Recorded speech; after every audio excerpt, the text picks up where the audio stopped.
내가 야훼의 인자하심을 영원히 노래하며 주의 성실하심을 내 입으로 대대에 알게 하리이다. 내가 말하기를 인자하심을 영원히 세우시며 주의 성실하심을 하늘에서 견고히 하시리라 하였나이다. 주께서 이르시되 나는 내가 택한 자와 언약을 맺으며 내 종 다윗에게 맹세하기를 내가 내 자손을 영원히 견고히 하며 내 왕위를 대대에 세우리라 하셨나이다. 야훼여, 주의 기이한 일을 하늘이 찬양할 것이요 주의 성실도 거룩한 자들의 모임 가운데서 찬양하리이다. 무릇 구름 위에서 능히 야훼와 비교할 자 누구며 신들 중에서 야훼와 같은 자 누구리까? 아멘.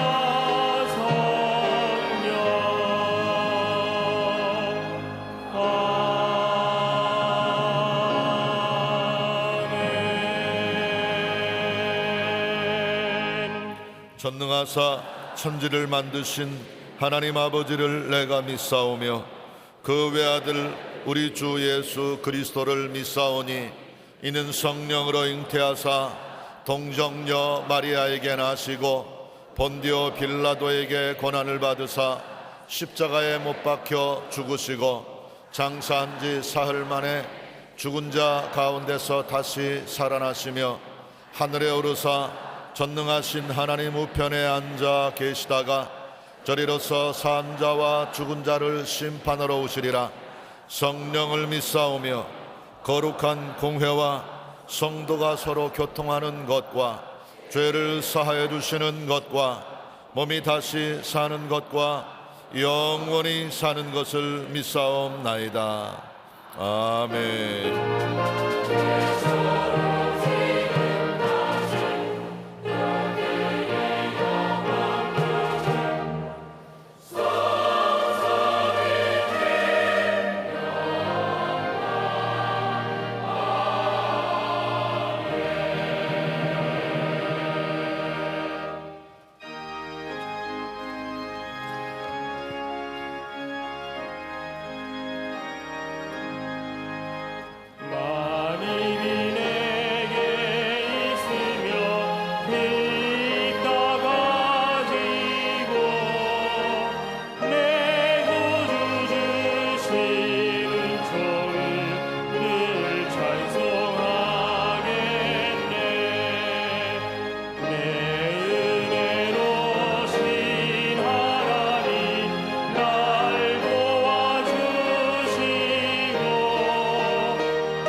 거룩하신 하나님 아버지, 주님의 높고 위대하심을 찬양합니다.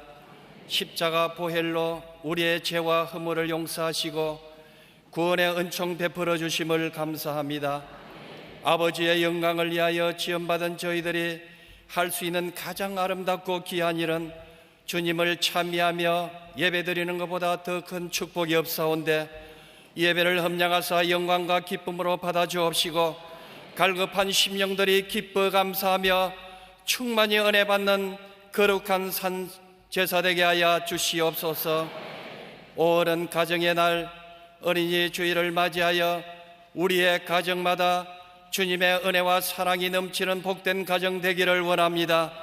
예수님께서 어린이들이 오는 것을 용납하시고 그들에게 안수하시며 축복하여 주심같이 사랑하는 우리 어린이들을 찾아주셔서 거룩한 꿈과 밝은 미래를 주시옵소서. 솔로몬과 같은 지혜를 주시고 다니엘과 같은 기도하는 사람이 되어 이 나라의 훌륭한 제목들 되게 하여 주옵시고, 교회의 충성스러운 일꾼이 되셔서 우리 모두의 기쁨과 소망 되게 하여 주시옵소서. 위기에 처할 때마다 이 나라를 지켜주신 하나님 감사합니다. 헬리중 여인처럼 주님의 옷자락을 잡은 이 민족을 치료하여 주옵소서. 동이 서에서 먼 것처럼 우리의 모든 죄가를 멀리하여 주옵시고 하나님을 경외하는 경건한 민족 되게 하여 주시옵소서. 나라 경제가 속히 회복이 되어 희망의 사회가 되게 하여 주옵시고 이 땅에 씨름하는 백성들의 공감에 긍휼을 여겨주셔서 모든 환난에서 건져 주시옵소서. 때때로 낙심하고 절망할 수밖에 없는 순간에도 우리의 능력, 우리의 기댈 소망은 주님밖에 없습니다. 이 민족 가슴 속에 사랑의 복음이 가득 채워져서 죽어가는 영혼이 살아나고 인생을 변화시키는 성령이 바람이 충만케 하여 주시옵소서.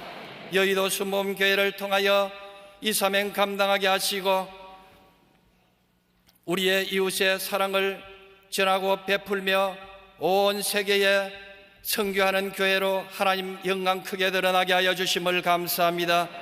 기름 부어 세우신 당회장 이영원 목사님에게 하나님의 능력과 권세로 충만케 하여 주옵시고 온유와 겸손과 열정으로 우리에게 늘 살찐 꼴을 먹이시며 건강하고 성령 충만한 교회로 날로 새로이 붕대게 하여 주심을 감사합니다. 원로 목사님에게도 강건함 주옵시고 권능을 자하여 주시옵소서. 이 시간에도 강단을 통해서 목사님의 말씀을 통해서 생수의 강물이 흘러 넘쳐나서 생명의 기쁨을 회복하게 하시고 위로와 평강을 주시옵소서. 교회 각 기가마다 은혜를 베풀어 주옵시고 우리 모두에게 하나님 마음껏 축복하여 주시옵소서. 지구역장님들에게 복음의 능력을 더하여 주셔서 저들의 손길이 미치는 곳마다 새 생명의 축제가 되게 하여 주시옵소서. 오늘도 말씀의 사자를 세우신 이영원 목사님에게 하나님 함께하여 주셔서 우리가 말씀 들을 때에 성령의 불이 가슴에 와닿게 하여 주옵시고 우리의 온 심령들이 변화되게 하여 주시옵소서. 여러 가지 모양으로 가지고 난 우리의 문제와 염려를 들어주시고 모든 안타까움과 고통을 말씀을 통하여 해결하여 주시옵소서. 우리의 부족함들을 기도를 통해서 채워 주시옵소서. 오늘은 예수님의 깨어진 몸과 흘리신 피를 마시고 전하며 성찬예식으로 하나님 앞에 영광 돌리기를 원합니다. 우리 모두 겸비한 마음 갖게 하여 주옵시고 그리스도와 하나 되는 은총을 베풀어 주시옵소서. 남녀 성교에 함께하여 주옵시고 또 성가대회에도 함께하여 주셔서 하나님 앞에 영광 돌리는 귀한 찬양이 되게 하여 주옵소서. 모든 영광과 감사를 하나님 앞에 드리며 예수님 이름으로 기도하옵나이다. 아멘.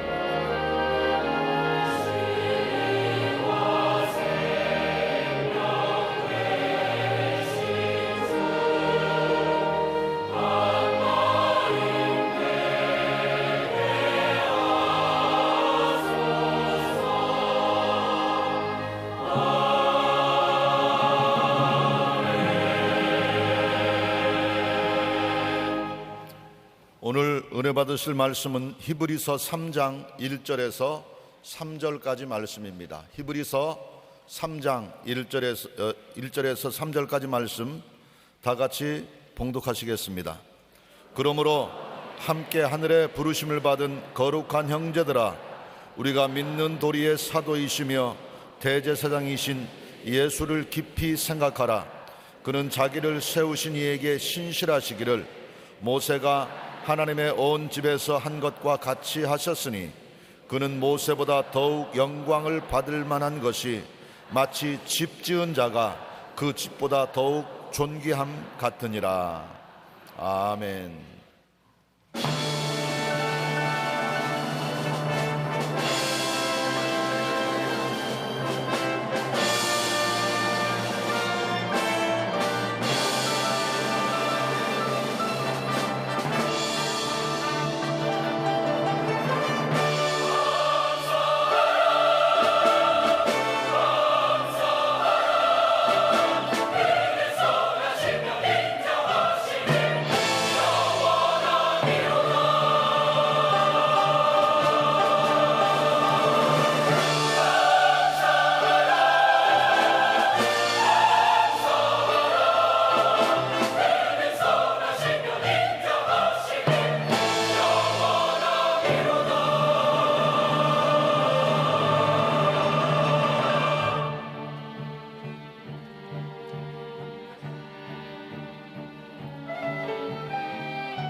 성화대교 연천성 감사드립니다. 여러분, 우리 주 예수님을 사랑하십니까?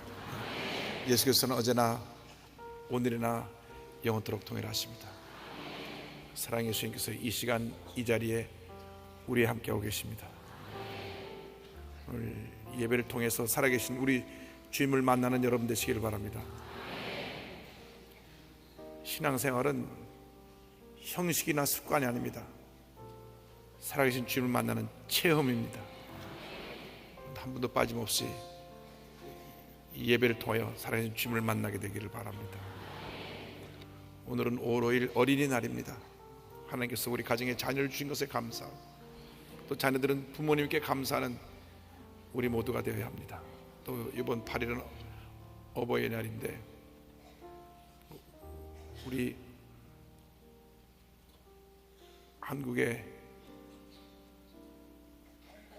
처음에는 아이들을 참 존중하지 않았어요. 성경에도 보면 예수님 당시도 아이들을 존중하지 않았습니다. 그래서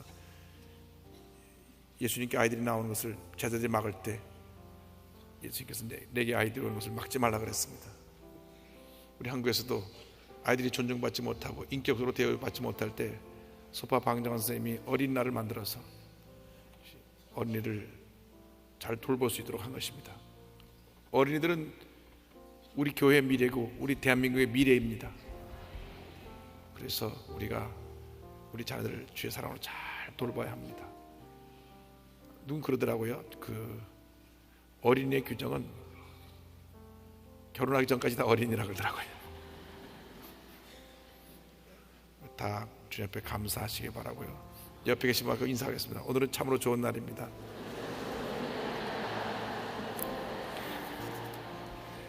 다시 인사하세요. 사랑의 예수님이 우리 함께 계십니다. 다시 한번 인사합니다. 예수님 안에서 좋은 일이 있습니다.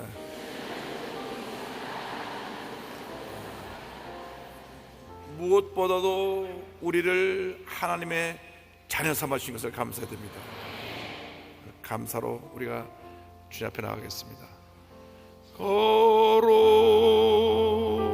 거룩하신 하나님 주께 감사드리세. 날 위해 이 땅에 오신 독생자 예수 나의 맘과 뜻 다해 주를 사랑합니다. 날 위해 이 땅에 오신 독생자 예수 내가 약할 때 강함 주고 가난할 때 우리를 부욕해 하신 나의 주 감사. 내가 약할 때 강함 주고 가난할 때 우리를 부욕해 하신 나의 주 감사 감사.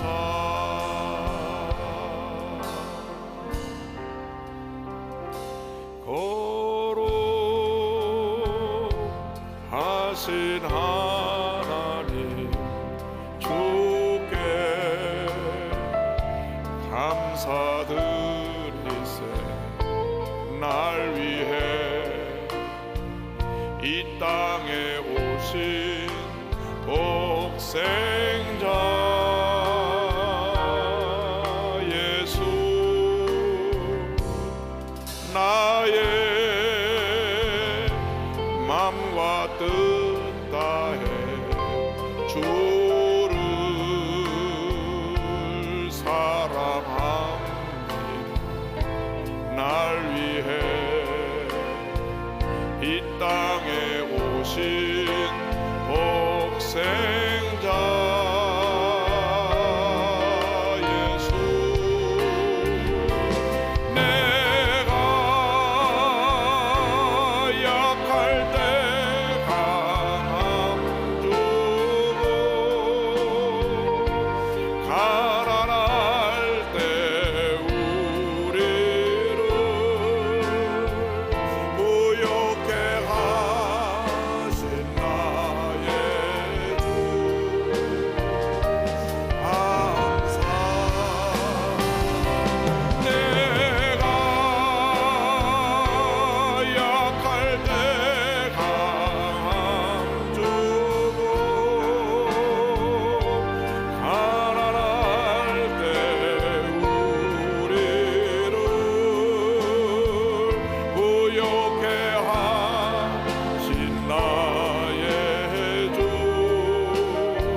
저는 오늘 여러분과 함께 히브리서 3장 1절로 3절 말씀 가지고 예수님을 깊이 생각하라, 이와 같은 제목으로 말씀을 함께 나누기 원합니다. 함께 따라 하시겠습니까?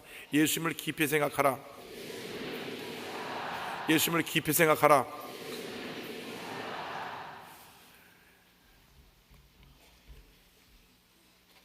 이 세상을 사는 모든 사람들이 단 한 번뿐인 인생을 삽니다.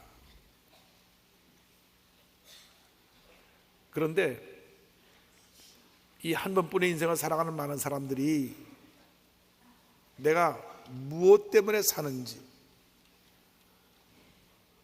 어디로 가고 있는지, 인생의 분명한 목적과 꿈이 없이 바람 부는 대로 물결 치는 대로 살아가고 있습니다. 그냥 하루하루 밥 먹고 사는 것이 그 삶입니다. 그래서 문제를 만났을 때 좌절하고 낙심하고 상처받고 결국은 자기 몸으로 벗어나지 못하니까 목숨을 포기하고 이런 비참한 최후를 맞기도 하는 것입니다. 우리가 살아가는 동안 분명한 인생의 목적이 무엇인가를 바로 알고 살아가야 되는 것입니다. 성경 이사야 43장 7절에는 우리가 하나님 영광을 위해서 짐을 받았다고 말씀을 합니다. 내 이름으로 불러지는 모든 자 곧 내가 내 영광을 위하여 창조한 자를 오게 하라. 그를 내가 지었고 그를 내가 만들었느니라. 예수를 믿고 난 다음 우리가 깨닫는 것이 있어요. 아, 내가 하나님의 영광을 위해서 짐을 받았구나. 따라서 나는 하나님의 영광을 위하여 지음받았습니다. 그러니까 우리가 무엇을 하더라도 여러분의 삶의 모습 속에서 하나님의 영광이 나타나야 됩니다. 학생들이 공부하는 목적도 하나님의 영광을 위해서, 사업가가 나서 돈을 버는 목적도 하나님의 영광을 위해서, 우리에게 음악적인 재능을 줘서 음악적인 재능을 가지고 나가서 나의 그 가진 재능을 나타내는 것도 하나님의 영광을 위해서, 모든 것이 하나님의 영광을 위해서 드려지게 될 때 하나님께서 우리 일생에 복 주시고 하나님께서 우리를 통해서 이루어지는 놀라운 일들을 이루어 주시는 것입니다. 그러기 위해서는 우리가 우리의 삶의 목표를 딱 예수님께 고정시켜 놔야 돼요.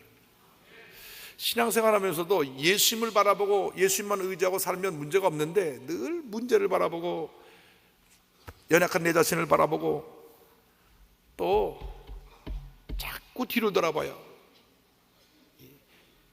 과거의 상처를 또 들춰내보고 또 들춰내보고 또 들춰내보고, 그래서 늘 어두운 그림자에 같이 사는 많은 사람들이 있습니다. 혹시 이런 분이 여기 계시다면 오늘 십자가 앞에서 그 어두운 그림자를 다 벗어버리고 주님께서 우리에게 주신 그 은혜의 옷을 입고 기쁨의 옷을 입고 감사의 옷을 입고 믿음의 전진을 해나가는 여러분 되시기를 바랍니다. 먼저 첫째로 우리의 정체성에 대해서 함께 생각해 보기를 원합니다. 나는 누구인가? 나는 누구인가? 많은 사람들이 자신의 정체성에서 분명히 답을 하지 못하고 삽니다. 특별히 젊은이들이 자기가 누구인가에 대해서 자신이 없어요. 자기가 김씨, 박씨, 이씨 성을 가진 그러한 누군 거는 아는데 분명한 자화상이 없다는 것입니다.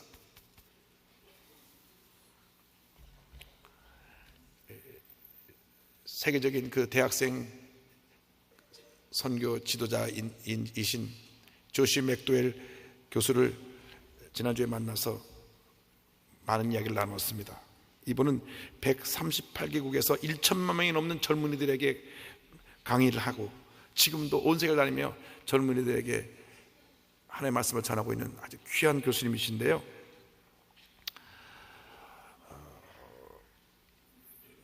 오늘날 문제가 뭐냐? 젊은이들이 어떤 것이 옳고 그른지 구분을 하지 못한다고 하는 것입니다.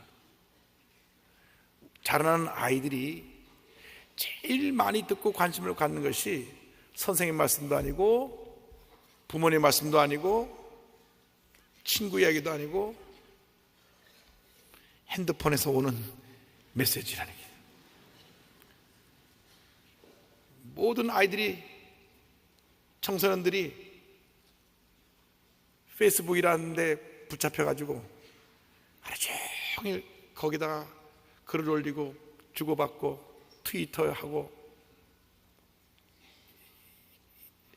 그러면서 그 밀려 들어오는 정보의 홍수 속에 옳고 그름을 판단하지 못하고 그냥 따라가는 거예요. 그래서 문제가 많이 생기는 것입니다. 잘못된 것이 뭔지 바른 것이 뭔지를 구분을 못해요. 계속 인포메이션이 들어오니까 그 정보에 따라가는 것입니다. 그래서 앞으로 우리 청소년들을 잘 교육하지 않으면 큰 위기가 올 것이다, 그런 경고를 하셨고요. 또 하나 아주 제가 충격적으로 받은 것은 아이들이 12살 되기 전에 꼭 예수를 믿게 하라. 지금 미국의 통계가 12살 되기 전에 예수를 믿지 않고 나서 나중에 어른이 돼서 교회로 돌아오는 확률이 4%래요. 이전에는 35%였는데 이제 4%밖에 안 돌아온대요. 왜냐? 이제는 저들이 밤낮 핸드폰 보고 인터넷 보고 거기서 정보를 얻고 결정을 다 하기 때문에 누가 말을 해도 그 말을 잘 듣지 않는 겁니다. 참 진리를 전해도 이미 귀가 닫혀버린 것입니다. 그래서 어릴 때 꼭 예수를 믿게 하라. 오늘 어린이날인데 여러분 자녀들이 꼭 어린 시절 예수를 믿도록 저들을 주님께로 인도해 주시기 바랍니다. 여러분들이 자녀에게 물려줄 가장 큰 유산은 신앙의 유산이에요. 신앙의 유산. 예수를 믿게 하는 것이 가장 큰 축복입니다. 부모님들은 자녀가 잘 되게 하느라고 뭐 과외도 하고 좋은 책 사주고 필요한 것은 다 갖다 주는데 가장 중요한 신앙을 안 갖다 줘요. 여러분 자녀에게 예수 잘 믿는 은혜를 전해 주시기 바랍니다. 그러면 하나님께서 그 삶을 주관하셔서 일생 동안 복받은 삶을 살게 만들어 주시는 것입니다. 우린 누구인가? 성경에 보니까 히브리서 3장 1절에 그러므로 함께 하늘에 부르심 받은 거룩한 형제들아, 하늘의 부르심을 받은 자다, 하나님의 부르심을 받은 자라고 말씀해요. 우리가 오늘 이곳에 나온 것이 내 발로 걸어 나온 것이 아니라 하나님이 부르셔서 나온 것입니다. 물론 여러분이 차를 타고 오시고 걸어오셨지만 하나님이 부르시지 않으면 절대 이곳에 올 수가 없어요. 요한복음 6장 44절에 나를 보내신 아버지께서 이끌지 아니하시면 아무도 내게 올 수 없으니 성경을 말씀하고 있습니다. 그런데 우리가 구원받을 만한 아무런 자격이 없는데 무조건 택하여서 우리를 구원하신 걸 가리켜서 은혜라고 합니다. 은혜가 뭐냐? 값없이 주시는 선물이에요. 에베소 1장 5절 6절에 예수 그리스도로 말미암아 자기의 아들들이 되게 하셨으니 이는 그가 사랑하신 자 안에서 우리에게 거저 주시는 바 그의 은혜의 영광을 찬송하게 하려는 것이라. 여러분, 여러분들이 많이 배워서 예수 믿게 된 것이 아니고, 돈이 많아서 예수 믿게 된 것이 아니고, 선한 일을 많이 해서 예수 믿게 된 것이 아니고, 하나님이 부르셔서 그냥 마음에 믿음이 생김으로 말미암아, 그 믿음으로 말미암아 구원을 받게 된 것입니다. 그러므로 우리가 이 놀라운 부르심에 감사하여서 하나님의 영광을 위해 살아가야 합니다. 에베소 4장 1절에 그러므로 주 안에서 갇힌 내가 너희를 권하노니 너희가 부르심을 받은 일에 합당하게 행하여, 성경을 말씀합니다. 우리가 부름을 받은 사람답게 하나님을 기쁘시게 해드리는 주님의 자녀들이 되어야 합니다. 얼마 전에 안희환 목사님께서 쓰신 괜찮습니다, 다 괜찮습니다 라고 하는 책이 나왔어요. 제가 이 책을 가지고 해외 선교 여행을 가는데 비행기 타서 딱 책을 펴고요, 내릴 때까지 책을 놓을 수가 없었어요. 너무나 감동이 돼서. 그래서 그 책을 다 봤는데 그 책에 참 힘들고 어려웠던 어린 시절 얘기가 나옵니다. 그 아버지가 알코올 중독자예요. 그런데 문제는 술만 먹으면 집에 들어서 두들겨 패고 부수는 것입니다. 아니, 술을 먹었지 왜 두들겨 부숩니까? 술 먹어서 손해, 때려 부숴서 손해, 또 정신이 멀쩡하게 들면 이거 왜 부서졌지 하고 또 부서진 걸 갖다 꿰어 맞추고 다시 하는데, 문제는 술만 먹으면 와서 부수는 것입니다. 또 거기에다가 하나 더 큰 문제가 있는데 도박에 빠진 거예요. 도박에. 돈만 있으면 들고 나서 도박을 하는데, 어린 시절 자기가 아버지를 보니까 한 번도 따온 적이 없대. 가면 다 가서 잃고 오는 거예요. 그러니까 자기는 아직 어린데 엄마하고 자기는 일을 해서 집이 너무 가난하고 어려우니까 돈을 벌어야 돼요. 그래서 어머니 심부름해서 시장에 나가서 야채 같은 것도 팔기도 하고, 어린 시절부터 그냥 돈을 벌려고 몸부림 치고, 그 다음에 이제 신문 배달하는데 어린아이가 신문을 두고 배달하니까 얼마나 힘들어요.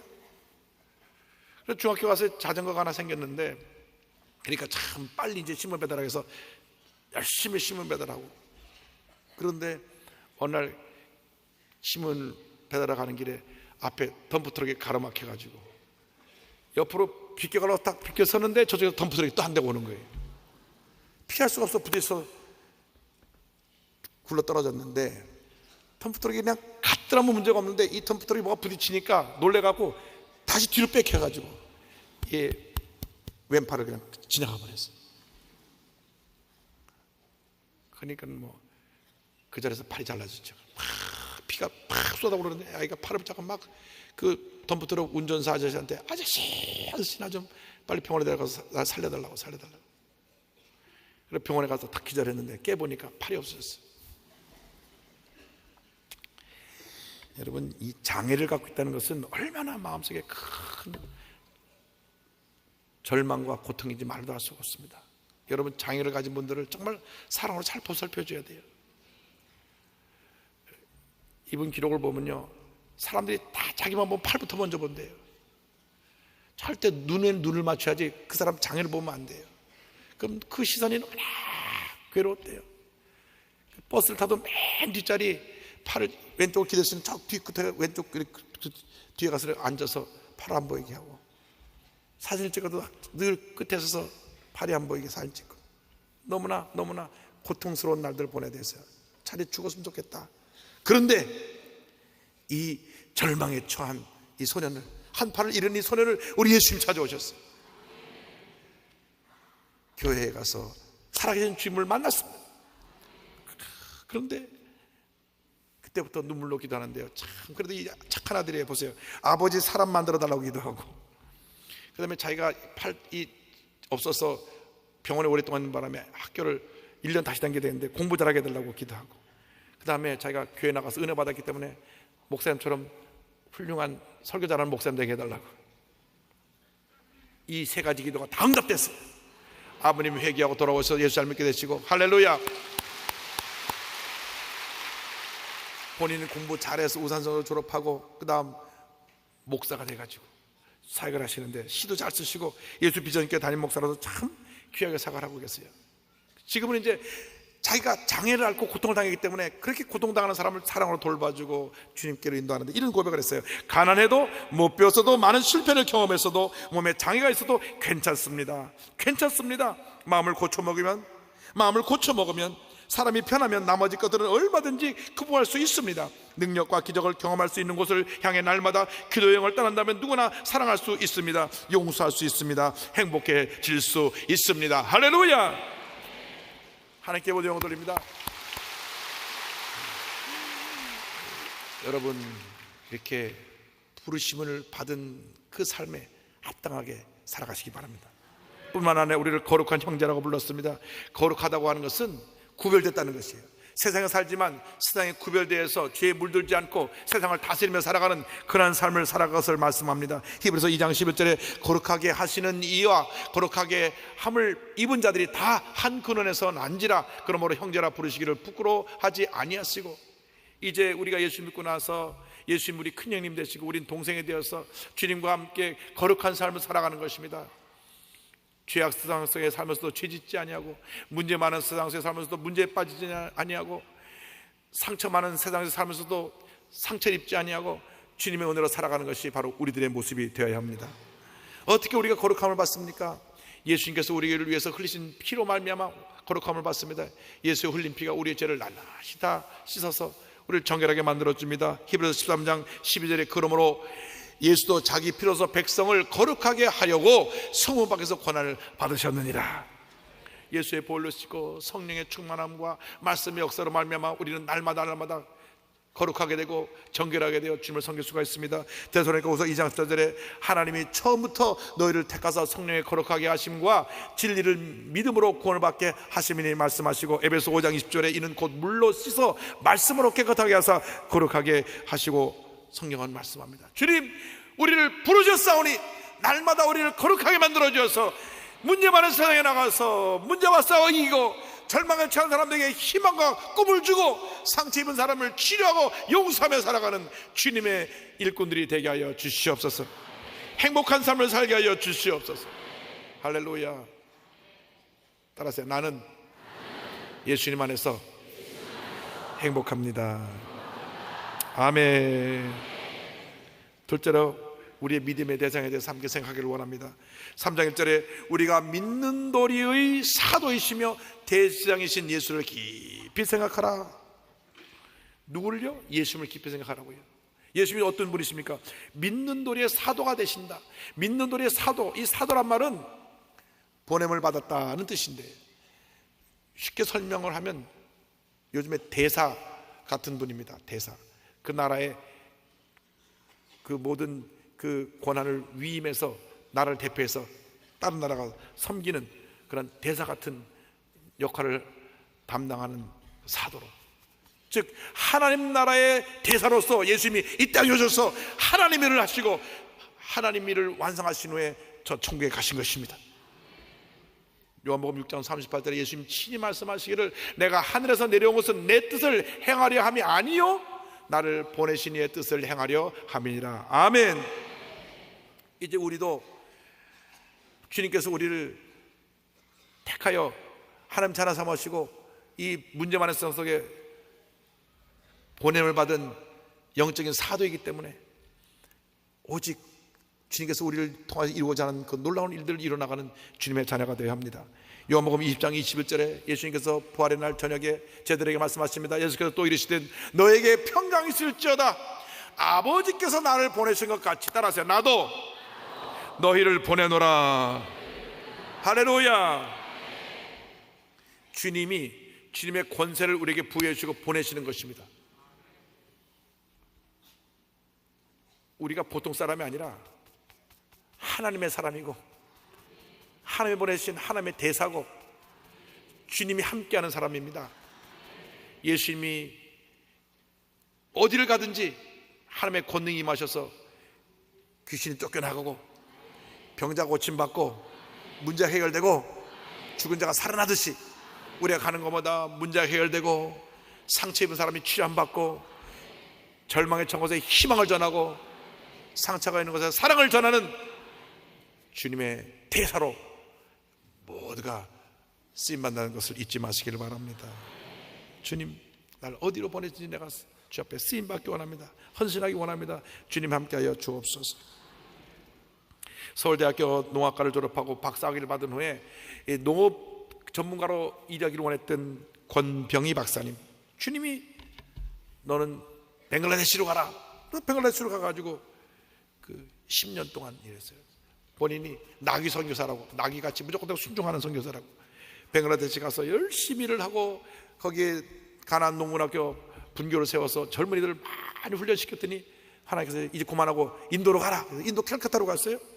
인도 캘카타로 가서 그곳에 가서 많은 젊은이들에게 주의 복음을 전하고 하나님의 영광을 위해서라면 어딘지 네 하고 순종한 이 선교사님, 이런 고백을 합니다. 선교사가 되겠다거나 선교사가 되면 어떻게 될 거라는 계산도 없이 주님의 보내심을 받고 여기까지 왔습니다. 그 삶은 내가 계획하고 꿈꾸는 것보다 훨씬 보람되고 즐거운 것이었습니다. 주님께서 한 걸음만 앞서가시면 곧장 따라가겠다고 결심하고 순종했더니 주님의 귀한 일에 쓰임받게 되었습니다. 늘 나보다 한 수가 높으신 주님께 그저 감사와 함께 항복의 손을 듭니다. 저는 언제든지 주님께서 가라 하시면 곧장 주님께서 보내시는 곳으로 갈 것입니다. 그곳에서 주님께서 시키시는 일을 할 것입니다. 할렐루야. 예수님은 우리의 사도가 되시고 또 예수님 우리의 대제사장이 되십니다.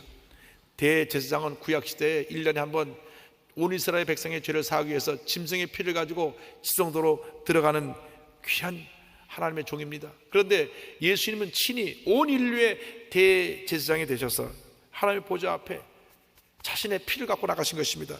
히브리서 9장 12절은 설명합니다. 염소와 송아지의 피로 하지 아니하고 오직 자기의 피로 영원한 속죄를 이루사 단번에 성소에 들어가셨느니라. 구약의 제사는 매년 반복하고 또 반복하고 또 반복하는 일시적인 제사였지만 예수님의 제사는 단번에 영원히 다 이뤘다 하실 때에 우리의 과거의 죄, 현재의 죄, 미래의 죄까지 다 사하시고 우리에게 구원의 문을 열어주신 것입니다.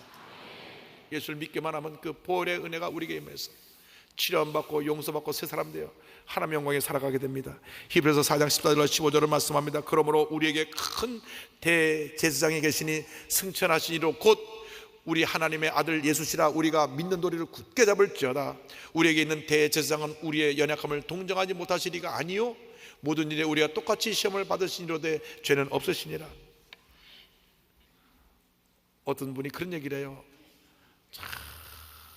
인생이 외롭고 힘들대요. 교회 잘 다니는 분이 그래. 그래서 제가 그랬어요. 이 세상에 가장 외로운 사람이 누군지 아냐고.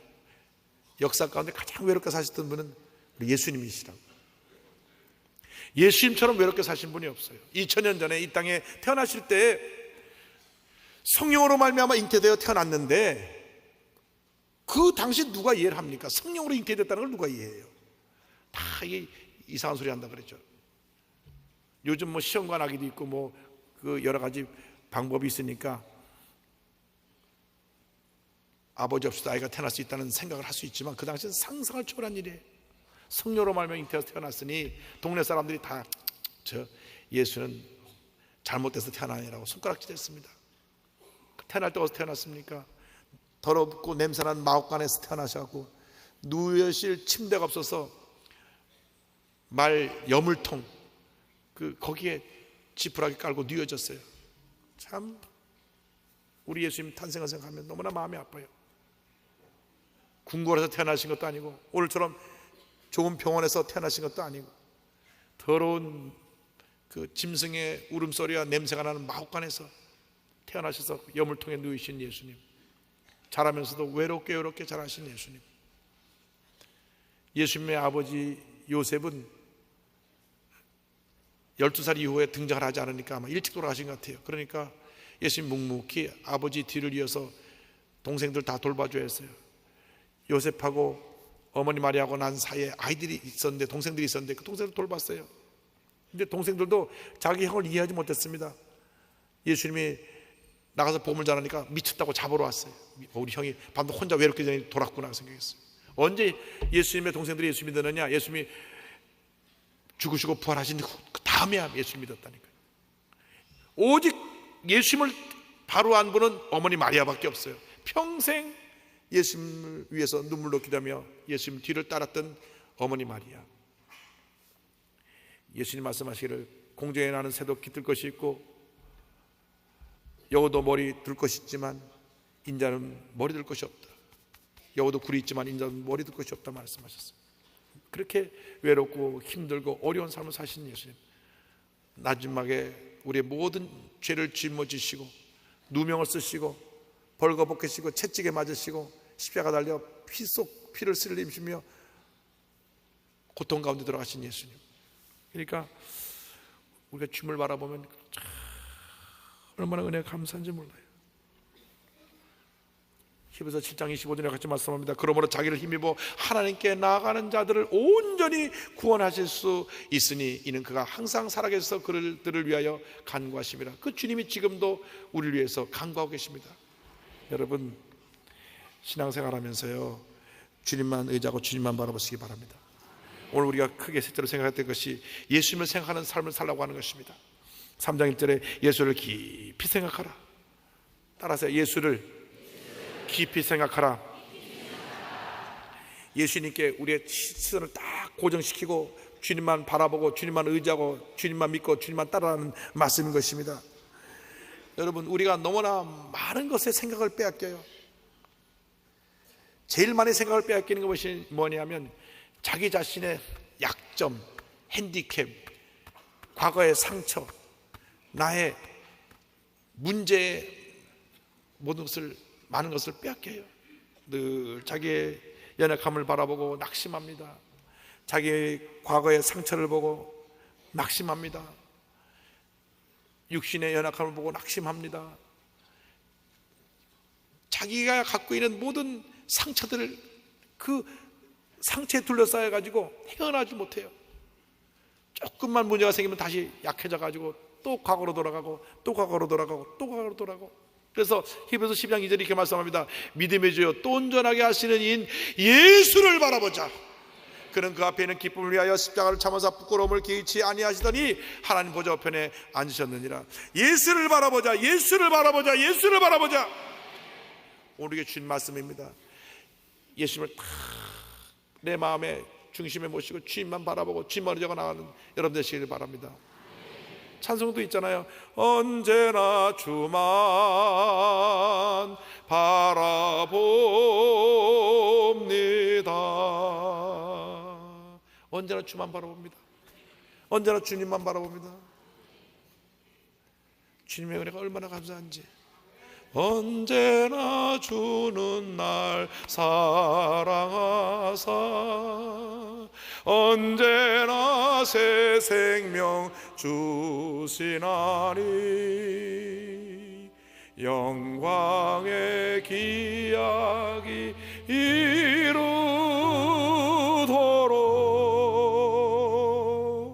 언제나 주만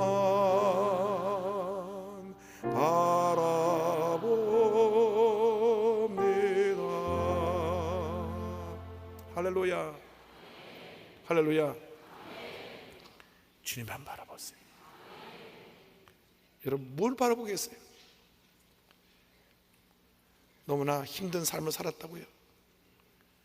너무나 불행한 어린 시절을 지났다고요? 부모님께 제대로 사랑 한번 못 받았다고요?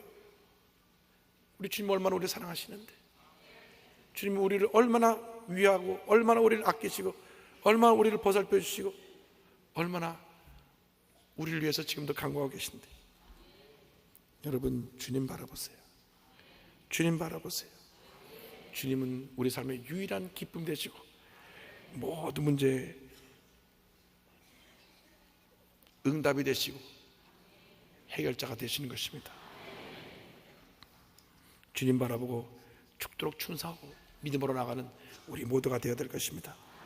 사도 바울이 사도행전 20장 24절에 이런 고백을 합니다. 내가 달려갈 길과 주 예수께 받은 사명 곧 하나님의 은혜의 복음을 증언하는 일을 마치려 하면은 나의 생명조차 조금 귀한 것으로 여기지 아니하노라. 여러분 그렇게 사세요.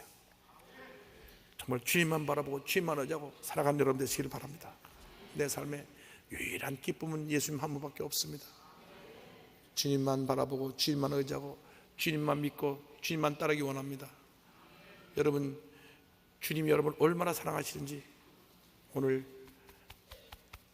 이 시간 주님의 십자가를 바라보고 주님의 십자가로부터 나오는 그 사랑과 치료와 용서를 한 번도 없이 다 체험하시기 바랍니다. 주님은 여러분의 아픔을 아십니다. 여러분의 슬픔을 아십니다. 여러분의 과거를 아십니다. 여러분의 상처를 아십니다. 그런데 그러한 문제가 많은 나임에도 불구하고 무조건적으로 사랑하셨어. 나를 택하여 구원하시고 하나님 자녀 삼아주신 하나님의 은혜가 얼마나 감사한지. 그래 감사할 것밖에 없잖아요. 그래서 찬송이 고백하는 겁니다. 구주와 함께나 묵었으니 구주와 함께나 살아도다. 영광의 그날이 이르도록 언제나 주만 바라봅니다. 언제나 주는 날 사랑하사 언제나 새 생명 주시나니 영광의 그날이 이르도록 언제나 주만 바라봅니다.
지금은 우리의 구세주 예수 그리스도의 무한하신 은혜와 하나님 아버지의 크넓으신 사랑과 성령의 감동, 감화, 인도, 교통 충만하게 하시며 언제나 예수님만 바라보고 예수 위에 살기로 결심하고 세상을 향해 나가는 주님의 귀한 백성들 위해 지금부터 영원토록 함께 있을지어다. 아멘.